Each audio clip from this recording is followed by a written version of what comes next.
नमस्कार दोस्तों, स्वागत है आप सभी का आपके अपने YouTube channel Shyam class study में। साथियों, आज की इस वीडियो में यूपी पुलिस भर्ती परीक्षा 2024, रेडियो ऑपरेटर भर्ती परीक्षा 2024 और एसएससी जीडी भर्ती परीक्षा 2024 में पूछे जाने वाली हिंदी के अति महत्वपूर्ण प्रश्नों का प्रैक्टिस सेट लेकर के आया हूं। प्यारे साथियों, मैं आपको जो हिंदी के प्रश्न करा रहा हूं ये पिछली विभिन्न प्रतियोगी परीक्षाओं में पूछे गए हैं, तो आने वाले समय में ये सारे प्रश्न आपकी परीक्षा के लिए बहुत ज़्यादा महत्वपूर्ण हो जाते हैं। तो आज के प्रैक्टिस सेट को पूरा करिएगा और कमेंट बॉक्स में अपना स्कोर जरूर कीजिएगा कि आपने हमारे इस प्रैक्टिस सेट में कितने प्रश्न जो सही किए और ये प्रैक्टिस सेट आपको कैसा लगा। प्रैक्टिस सेट पसंद आए तो वीडियो को लाइक कर देना। चैनल को आपने अभी तक सब्सक्राइब नहीं किया है तो चैनल को आप जरूर सब्सक्राइब कर लीजिएगा और इस प्रैक्टिस सेट को आप अपने उस दोस्त के पास जरूर पहुँचाना जो इस बार आपके साथ है यूपी पुलिस भर्ती परीक्षा 2023 में सफलता प्राप्त करना चाहता है। तो इन्हीं सब बातों को ध्यान में रखते हुए शुरू करते हैं आज का अपना ये हिंदी के अति महत्वपूर्ण प्रश्नों का प्रैक्टिस सेट। तो प्रश्न है आपके सामने 114 की पक्षी दाना चुग रहा है रेखांकित शब्द का पर्यायवाची शब्द नहीं है, यानी इनमें से पक्षी का कौन सा पर्यायवाची नहीं है ये आपको बताना है। तो ये पंकज, कौन सा पंकज नहीं है पक्षी का पर्यायवाची, क्योंकि आप जानते हैं कि जो पंकज होता है ये कमल का पर्यायवाची होता है। प्रश्न संख्या 115 है आपके सामने कि हमें अनाथ बच्चों की मदद करनी चाहिए, रेखांकित शब्द का विलोम बताइए। यानी आपको अनाथ का विलोम शब्द बताना है कि अनाथ का विलोम शब्द क्या हो जाएगा। तो सनाथ हो जाएगा अनाथ का विलोम शब्द। तो 115 का आंसर ऑप्शन संख्या ए हो जाएगा। और अज्ञ का विलोम शब्द होता है बिग और अपाहिज, यानी आप जानते हैं कि जो एकदम स्वस्थ तो अच्छा चल फिर लेता हो। और आप कमेंट बताइए कि अपाहिज किसका विलोम शब्द है। प्रश्न संख्या 116 है आपके सामने कि निम्नलिखित शब्दों में से कौन सा शब्द अनेकार्थी नहीं है।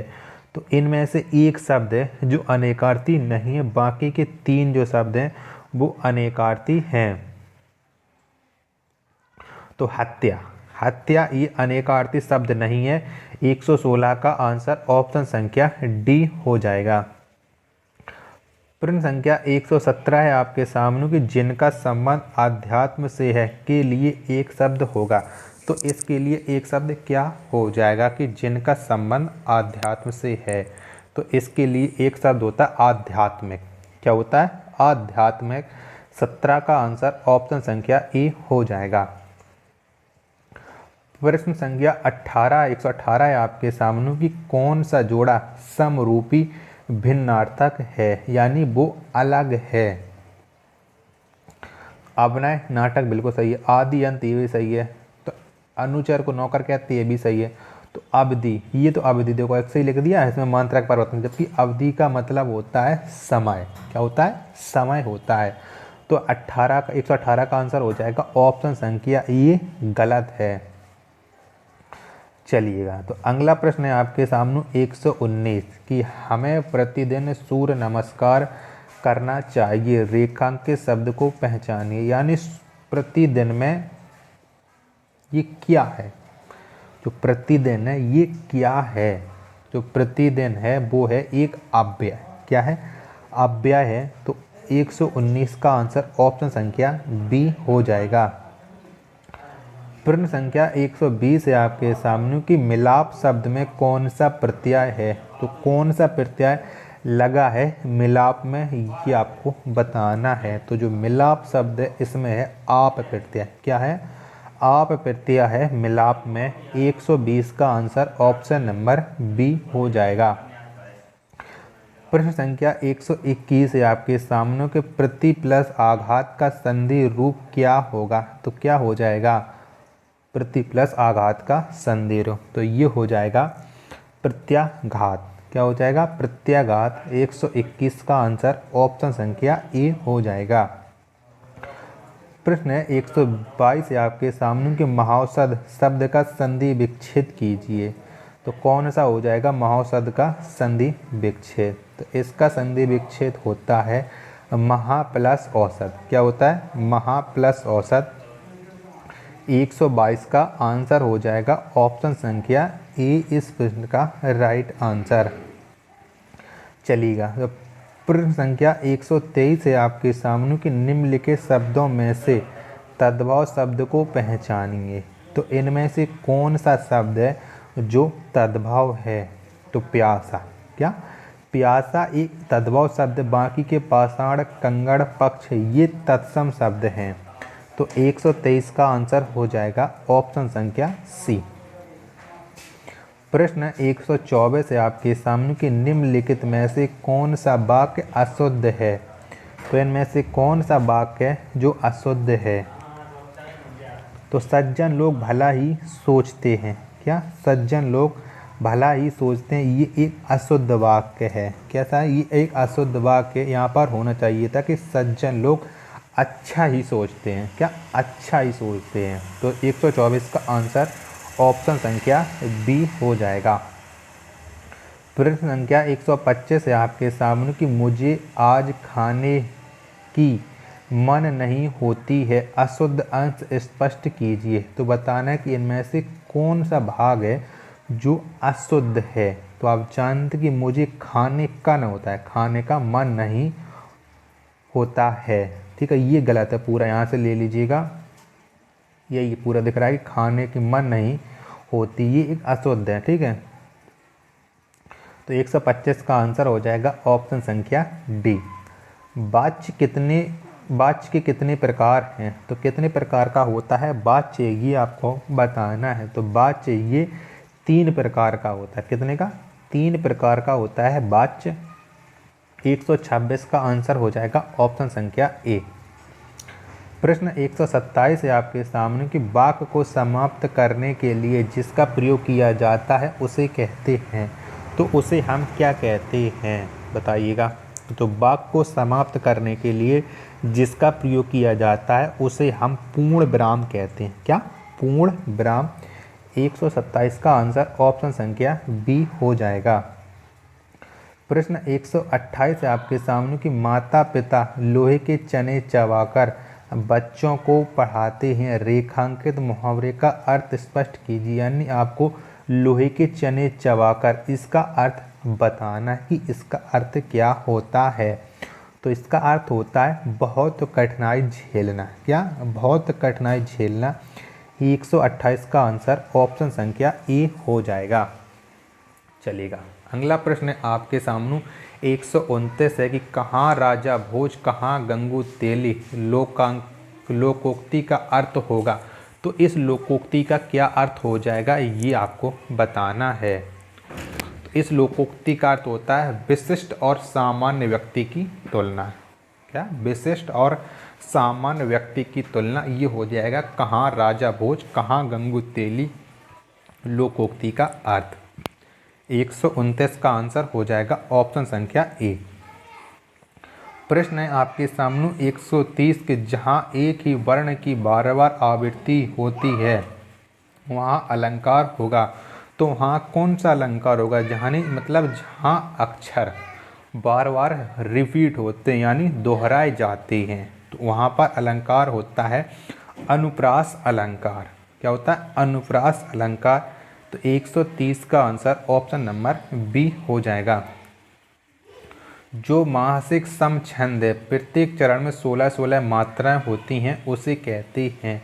तो उसे हम क्या कहते हैं? यानी जिसके प्रत्येक चरण में 16-16 मात्राएं होती हैं, तो उसे हम कहते हैं चौपाई। क्या कहते हैं? चौपाई कहते हैं। तो 131 का जो राइट आंसर होगा वो ऑप्शन नंबर ए हो जाएगा।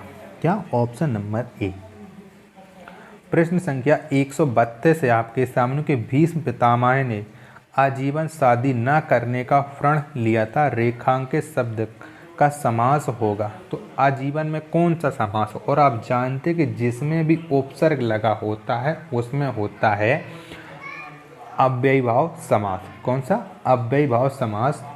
तो 132 का आंसर ऑप्शन नंबर ए हो जाएगा। प्रश्न 133 है आपके सामने कि करुण रस का स्थायी भाव होगा। तो कौन सा हो जाएगा? करुण रस का स्थावर। करुण का अर्थ होता है जहाँ पर हमको दुख पैदा हो। दुख किस में आता है? दुख आता है शोक के अंतर्गत। तो करुण रस का स्थायी भाव हो जाएगा शोक। 133 का आंसर ऑप्शन नंबर बी। प्रश्न संख्या 134 से आपके सामने के वर्णों के समुदाय को क्या कहते हैं? तो क्या कहते हैं हम वर्णों के समुदाय को? तो इसे हम कहते हैं वर्णमाला। क्या कहते हैं? वर्णमाला। 134 का आंसर ऑप्शन संख्या ए हो जाएगा। प्रश्न है आपके सामने 135 की निम्नलिखित शब्दों में से स्त्रीलिंग शब्द पहचानिए। तो 135 में कौन सा शब्द है जो स्त्रीलिंग है? तो अश्वनी। क्या? अश्वनी जो शब्द है ये एक स्त्रीलिंग है। 135 का आंसर ऑप्शन नंबर डी हो जाएगा। क्या? Option number D. प्रश्न है आपके सामने 136 की निम्नलिखित में से कौन सा जोड़ा सही नहीं है? तो बताइएगा इनमें से कौन सा जोड़ा सही नहीं है। एक तरफ शब्द हैं और एक तरफ उनके बहुवचन दिए गए हैं। तो बताइएगा। तो बेटी बेटियां सही लिखा है। डिबिया का डिबिया नहीं होता, डिबिया होता है। क्या? डिबिया। तो यहाँ पे चांदबिंदी आ जाती। तो यही दूसरा ही हमें विकल्प गलत मिल गया। तो 136 का आंसर ऑप्शन संख्या बी हो जाएगा। प्रश्न 137 है आपके सामने की निम्नलिखित में से संबंध कारक वाली वाक्य को पहचानिए। तो यानी बताने कि इनमें से किस में संबंध कारक है। संबंध का मतलब होता है एक दूसरे से जुड़ा हुआ। तो राधा का कुत्ता बहुत तेज दौड़ा, क्योंकि जो कुत्ता किसका है? राधा का। तो ये एक संबंध निकल आ रहा है। तो यही एक संबंधवाचक कारक हो जाएगा। 137 का आंसर ऑप्शन संख्या बी हो जाएगा। प्रश्न संख्या 138 है आपके सामने के निम्नलिखित शब्दों में से विशेषण को पहचानिए। तो इनमें से कौन सा शब्द है जो विशेषण है? तो ऐतिहासिक। क्या? ऐतिहासिक जो शब्द है ये विशेषण है। तो 138 का जो आंसर होगा वो ऑप्शन संख्या ए हो जाएगा। प्रश्न संख्या 139 है आपके सामने की जागना मूल रूप क्रिया का प्रथम प्रेरणार्थक रूप क्या होगा? तो क्या हो जाएगा? जागना। तो जागना का जो प्रेरणार्थक यानी प्रेरणा दी जा रही है वो जगाना में दी जा रही। क्या? जगाना में। तो 139 का आंसर ऑप्शन संख्या ए हो जाएगा। प्रश्न संख्या 140 है आपके सामने के निम्नलिखित वाक्यों में से पूर्ण वर्तमान काल को स्पष्ट कीजिए। तो इनमें से बताइए किसमें पूर्ण वर्तमान काल है? तो अब हमारे पढ़ने का समय हो गया है। यह एक पूर्ण वर्तमान काल है। 140 का आंसर ऑप्शन संख्या ए हो जाएगा। प्रश्न संख्या 141 से आपके सामने की सुरेश गीत गा रहा था वाक्य में काल है। तो इस वाक्य में कौन सा काल है कि सुरेश गीत गा रहा था? तो ये एक अपूर्ण भूतकाल है। कैसा है? एक अपूर्ण भूतकाल है। 141 का आंसर ऑप्शन संख्या ए हो जाएगा। प्रश्न संख्या 142 आपके सामने के निम्नलिखित कवियों में से गांधी जी ने किस कवि को राष्ट्र कवि का सम्मान दिया? ये थोड़ा आपको मैंने जब PDF स्कैन की तो ये कट गया, तो इससे अब मैं आपको पढ़ करके सुना दूंगा तो आप लोगों को समझ में भी आ गया हो। तो यानी गांधी जी ने किस कवि को राष्ट्र कवि का सम्मान दिया? तो ये चारों ऑप्शन हैं। तो मैथिली शरण गुप्त को दिया था।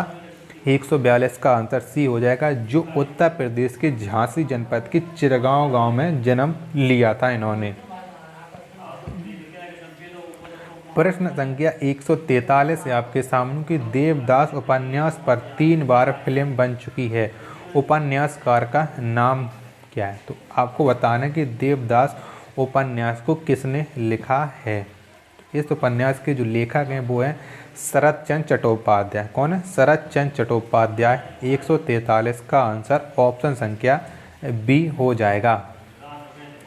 प्रश्न संख्या 144 से आपके सामने की कामायनी के रचयिता कौन है? तो कौन है कामायनी पुस्तक के रचयिता? तो इसके जो रचयिता हैं वो हैं जयशंकर प्रसाद। कौन है? जयशंकर प्रसाद। 144 का आंसर ऑप्शन संख्या ए हो जाएगा। और लास्ट प्रश्न है आज के इस प्रैक्टिस सेट का कि कौन सी रचना तुलसीदास जी की नहीं है?